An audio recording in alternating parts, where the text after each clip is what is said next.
Gee, it's just almost 12 years ago that you came to the UK as an ice hockey player. You mentioned signed with Newcastle originally, then to Edinburgh, and then the London Knights. And here you are now, a month the countdown to your testimonial season here. The last season you're going to play as a player, in your professional career.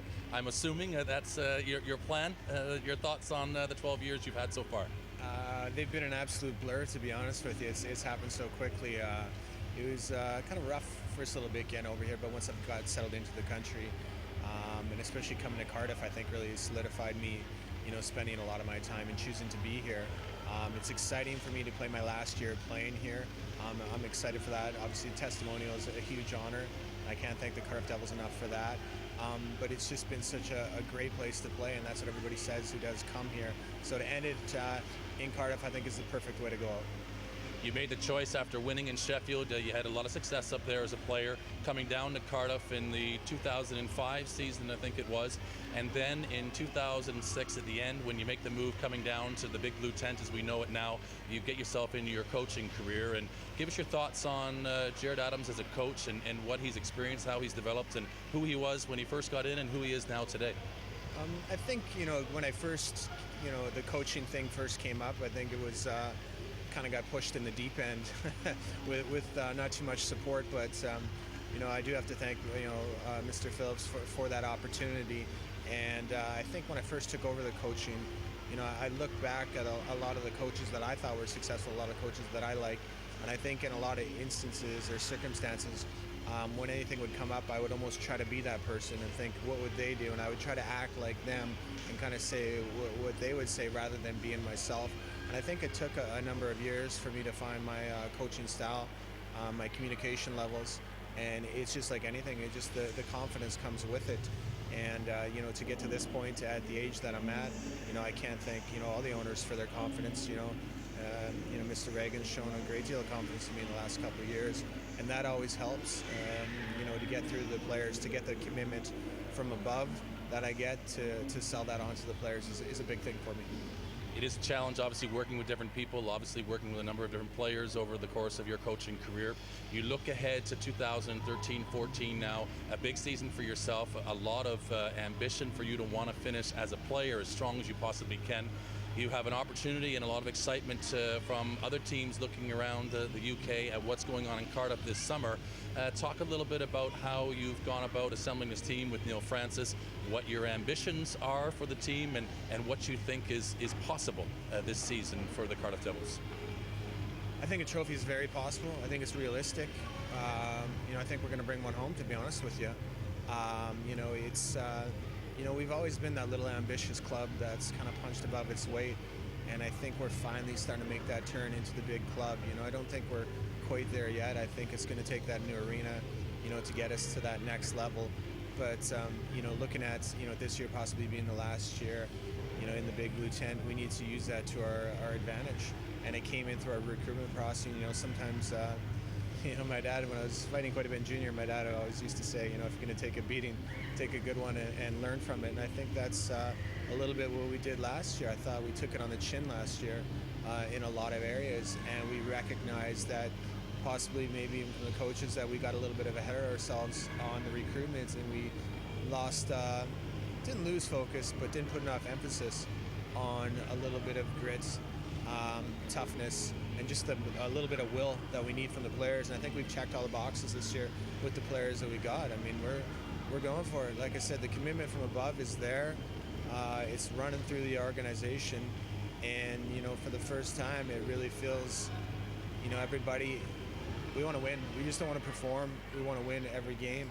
And, that's going to start with the training camp. I mean, the more I talk about it, I get a little bit excited, lose my focus on the questions. So we'll move on.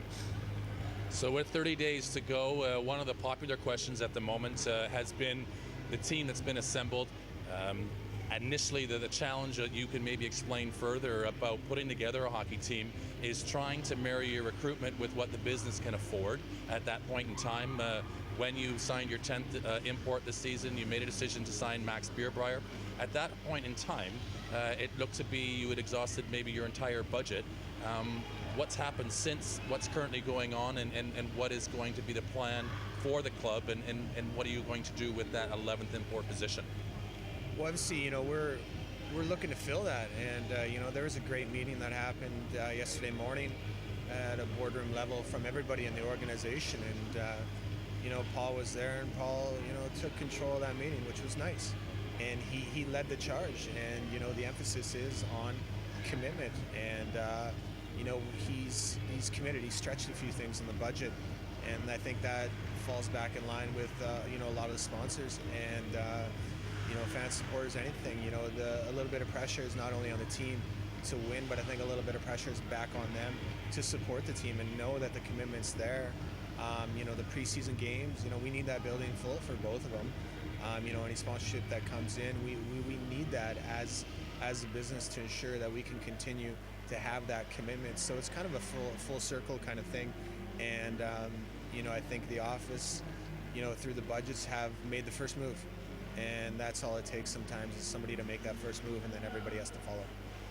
So you mentioned the commitment is there from Paul Regan. If there was one thing that maybe you could maybe say about Paul Regan that maybe people don't know, or maybe they do know, what might that be as far as his aspiration to want to make sure and give this team the opportunity to be successful?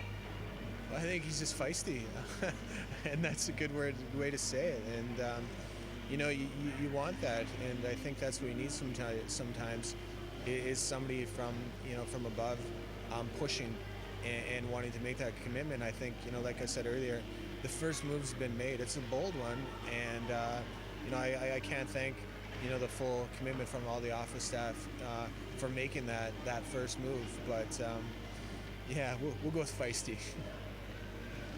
So here we are, as we mentioned, you mentioned the last year you're going to play. You've got the team. Can you talk a little bit about your team before we even look at maybe some of the other teams around the league, as to maybe a quick snapshot for fans as to what they can maybe expect, or maybe a word that you might associate with each player? Because obviously we got some new blood this year. You've also mentioned you thought Andrew Conboy was going to bring an element that we've been missing.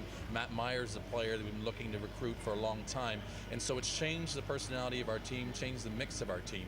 Can you give any insight into to our fans a little bit more about what you think the personality of this team will be this season? I think it's going to be kind of a direct personality, if that's one way to say it. I think we've got large bodies up front.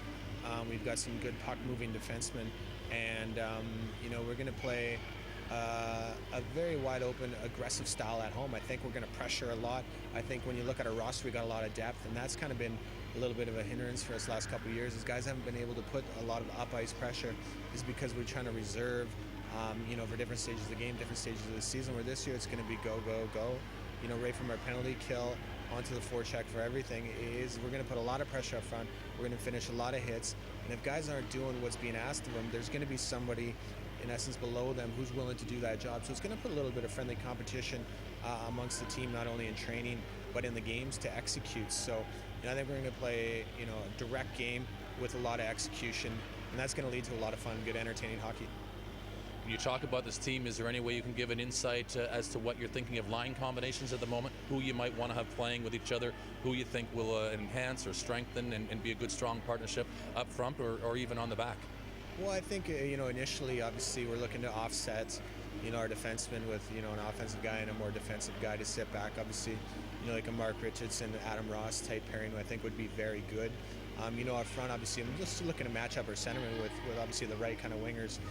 Definitely going to give, Matt Myers, I think Chris Blight would be a solid combination to start with. And, I think Andrew Conboy and Benny Davis would play quite well because Benny is on the puck, and that'll open up a lot of room with Andrew on the line. And, Andrew's going to be a good player for us. And I think the more he gets the puck from Benny, the better he'll be. So I think, with those combinations. And then we'll just see how guys mesh with their personalities, the communication skills they have amongst each other, and kind of, exactly what we're going to do with the power play units. But there's a lot that goes into it. I've got a general idea in my head, but I don't think we let the Coventry Blaze know exactly where we're at quite yet. You talk about a little bit of timing, how we've been building to this point in time.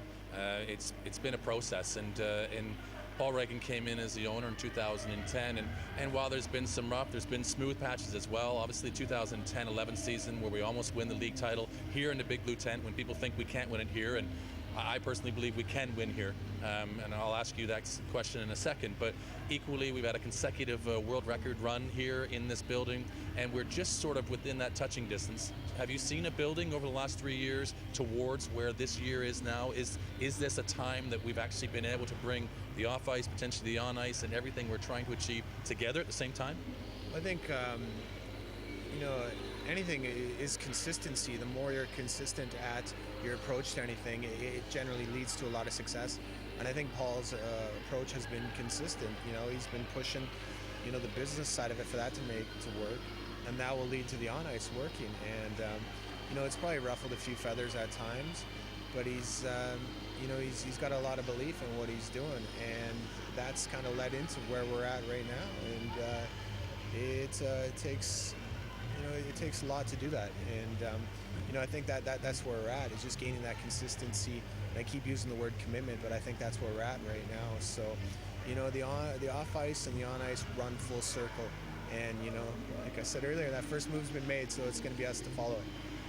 And just quickly, maybe a roundup of around the league. We chatted yesterday, and we talk at times, obviously off camera, about our viewpoints and some things. But as much as you can or you're comfortable to talk about, maybe a snapshot or a quick sort of summary of the other teams in the league this year, what we can maybe expect, what you think the different personalities or the makeups of those teams will be. Well, I think obviously, you start with our conference, and the Coventry Blaze are going to be an interesting team. I think they've got incredible mix of skill from those Henrik brothers. Are going to be fantastic hockey players in our league, to a lot of toughness. So it's going to be down to them to find that balance on what works. Throughout our conference, Nottingham are always going to be Nottingham.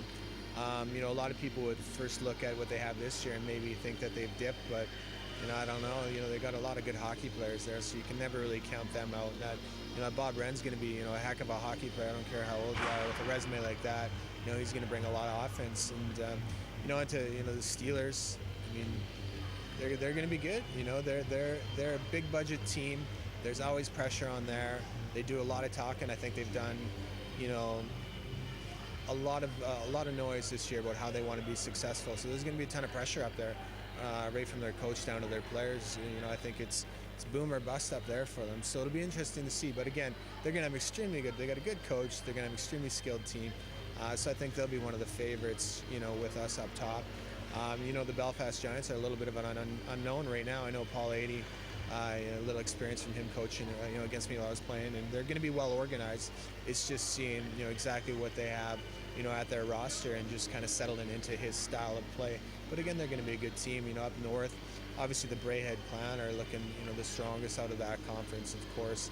And then the other teams are a little bit of an unknown, but they're not an unknown where they were in years before, where it wasn't a guaranteed win, but it was as close as it could be in sports sometimes when you're playing them.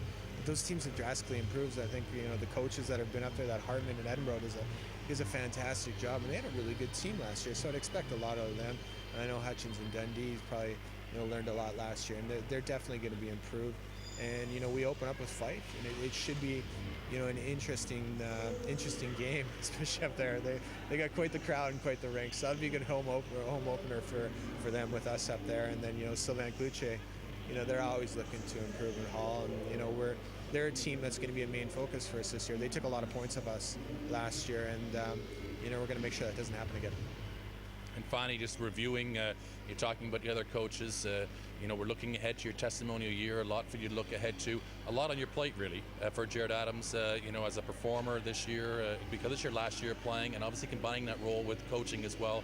And I think it's never fully understood just how difficult a role it is. But you've got great support in Neil Francis to make that work for you, and that's been a good relationship that's worked well for you. But when you look back at the end of this year, how would you like Gerad Adams to be remembered as a player and over the course of his professional career? And if you can slide that away from coaching for a moment, how does Gerad Adams want to be remembered? I think I just want to be remembered as a player, as a good teammate and a good team player, and just kind of doing whatever it took, any role to play within to kind of help the team.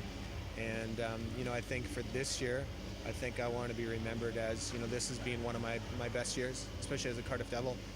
And, the training's been put in. The mental focus is there. So I think, that's why I'm so focused on this being my last year, is I can go out on a good, solid year and kind of end it the right way, rather than maybe hanging on a little bit too long. I don't think anybody really wants to see that. So I think it's all about mental focus. But last year, I want to be remembered as a good teammate. Well, best of luck this season. Thank you for the interview, and we look forward to what's going to happen in 2013-14. Thank you.